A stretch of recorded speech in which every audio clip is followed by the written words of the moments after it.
With the fall semester underway, many people in the Lubbock community are curious to know how things look here on campus. Coming up, we'll tell you about a special event that gave an update on the state of Texas Tech University. The month of September is Hispanic Heritage Month, and people around the country are celebrating the impact of Hispanics on our world. Find out how one campus department kicked off Texas Tech's Observant with a special event recognizing Latin American history next.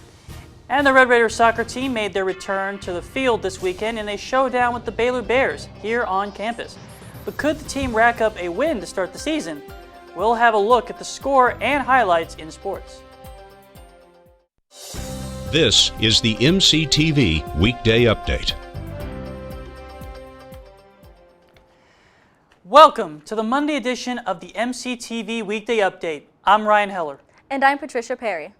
6 months ago this week, Texas Tech University system officials had officially suspended in-person instruction and had begun talks to decide how to handle the fall 2020 semester. And last week, 3 of Tech's top administrators gathered together to discuss the current situation at the university more than a half a year after COVID-19 changed the world. Last Thursday, the Lubbock Chamber of Commerce hosted a State of the Texas Tech University System luncheon at 11:30 a.m. in the Overton Hotel and Conference Center. During the event, TTU President Lawrence Skuvanek, Health Sciences Center President Lori Rice-Spearman, and System Chancellor Ted Mitchell participated in a Q&A session to address several important topics as the university continues into the new school year. Topics ranged from COVID-19 and the university's return to face-to-face instruction, to current enrollment, to the university's plans for next year's state congressional sessions. Throughout the luncheon, Tech's administrators stressed that the university is doing everything it can to continue in-person instruction throughout the year. We are going to maintain the course we're on. Social distancing shows us that our classroom experiences are not where we have a concern. It's the activities that go on primarily off campus. So we're going to maintain our face-to-face instruction, and we feel it's a safe and responsible thing to do.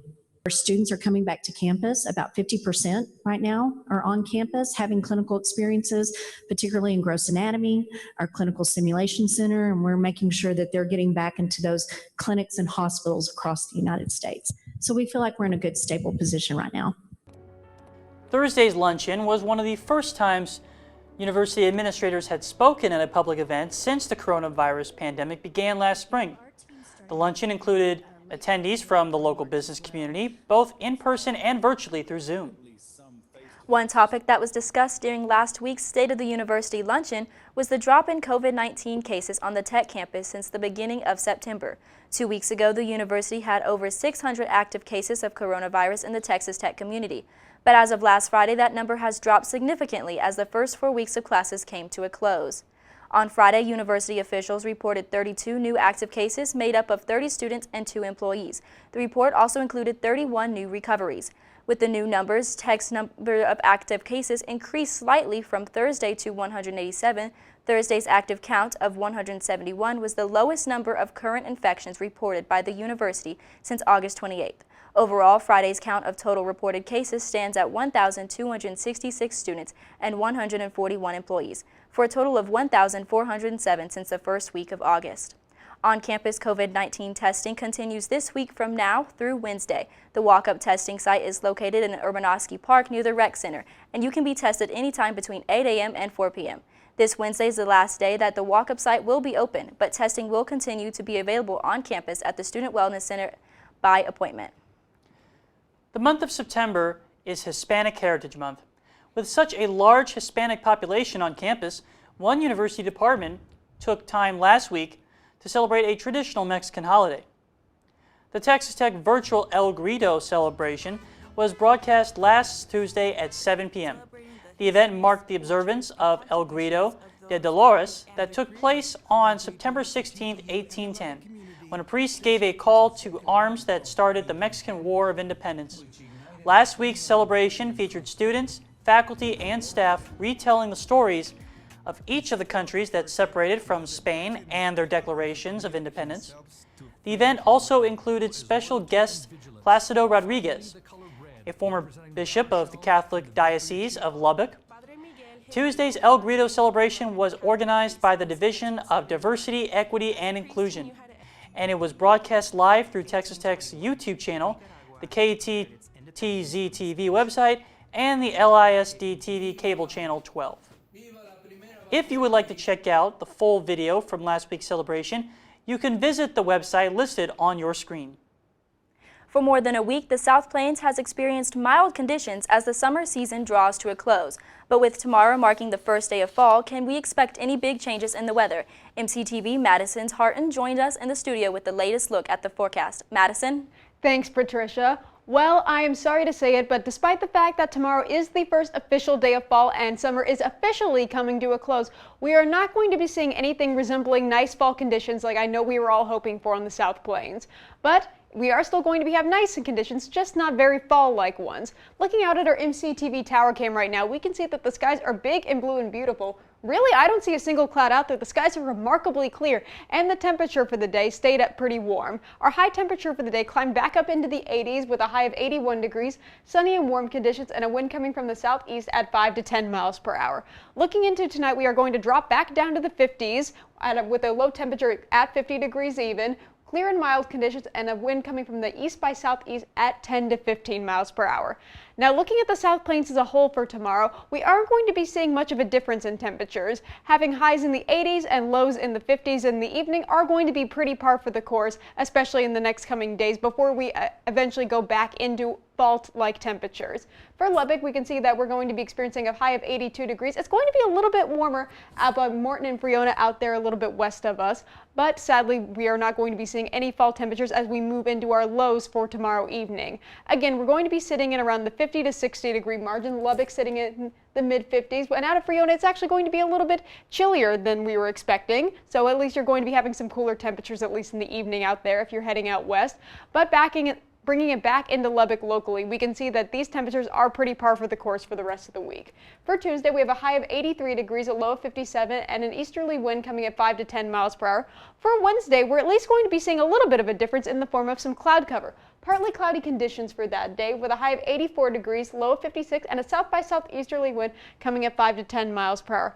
Then for Thursday, you guessed it, highs in the 80s, actually going up to the upper 80s. By the time we roll around to this weekend, we might see temperatures back up into the 90s with a low of 61 degrees and a west by southwesterly wind coming at 10 to 15 miles per hour. So when are we going to be experiencing those fall temperatures that I know everyone has been looking forward to? Honestly, it is not in our recent forecast. We aren't going to be seeing any major cold fronts move through the area, but definitely check out MCTV weather forecast on Friday to see if those cold fronts will finally be pushing through the area into next week. For MCTV weather, I'm Madison Hartin. Back to you, Ryan, in the studio. Thank you, Madison. COVID-19 has had a major impact on people throughout the United States, including right here on the Texas Tech campus. Many students and their families have faced financial hardships as the coronavirus resulted in a loss of jobs and investments. And if you happen to be one of those students in need, the university has come up with a way to help. Rate of Relief is a fund that was established to help out students in a financial crisis and help to connect them with resources needed to be successful while attending the university. Rate of Relief provides for basic living supplies such as food, clothing, and toiletries, but it can also cover housing and financial education. If you are interested in applying for the Rate of Relief Fund, you can visit go.ttu.edu/rateofrelief for more information. And if you need immediate assistance, call 742-2984. One other option for students in need is Raider Red's Food Pantry and on-campus food bank. The pantry provides food and other supplies to students. This week, the pantry is open from 11 a.m. to noon and 1 to 4:30 p.m. tomorrow, 10 to 11 a.m. and 1 to 2:30 p.m. on Wednesday, on Thursday from 1 to 3:30 p.m. and on Friday from 2 to 5 p.m. The pantry is located on the first floor of Doak Hall in room 117, and COVID-19 safety guidelines are currently in effect. If you can't make it to the pantry during this week's designated times, you can also call 742-1932 for alternative options. Over the weekend, the Texas Tech women's soccer team had their first outing of the fall season as they welcomed the Baylor Bears to town for some conference competition. The Bears came to town with one game under their belt, but the Red Raiders hit the field for the first time after COVID concerns canceled their original season opener against Kansas State. Both teams put on a defensive showdown, leading to a 0-0 draw at the end of 110 minutes of play. Freshman Madison Hartin was the standout player of the game after making 10 saves in her collegiate debut. This week, women's soccer will head north to take on the Kansas Jayhawks in Lawrence. That game will start at 7 p.m. and it'll be available through Big 12 Now on ESPN+. Another women's team is getting ready to showcase their skills this week as they return to action here on campus. The Red Raider volleyball team is scheduled to take on the West Virginia Mountaineers in a two-night showdown this Thursday and Friday at the United Supermarkets Arena. The two-day schedule was started this season to cut down on travel for teams in the wake of the COVID-19 pandemic. Both games are set for 6 p.m. and you can catch them on ESPN+. And then this weekend, the Texas Tech football team takes center stage as they start off Big 12 play with a well-known rival, the Texas Longhorns. They will make a stop at the Jones AT&T Stadium this Saturday to give the Red Raiders an early test this season. The Red Raiders and the Longhorns are both coming off wins against non-conference opponents, but unlike Tech, Texas punished the UTEP Miners in a 59-3 slaughter in Austin. Tech hopes to improve on its initial nail-biting performance against Houston Baptist with a signature win against the Longhorns. Saturday's Big 12 kickoff is scheduled for 2:30 p.m. And if you can't make it, you can catch all of the action on Fox. So Ryan, are you planning to attend any of this week's sporting events in person? Well, if I can, I'm going to try to do one of the volleyball games, maybe, but I'm definitely going to go to the UT game. I already bought my ticket, horns down. What about you, Patricia? I'm hoping to get some tickets to go to the game this weekend, but we'll have to see. Well, if you need help, I can actually show you the website on how to get it done. Please do. I'm really interested. That's all for today's edition of the MCTV Weekday Update. Thanks so much for joining us, and be sure to check ttuhub.net every day for more news. We'll see you on Thursday.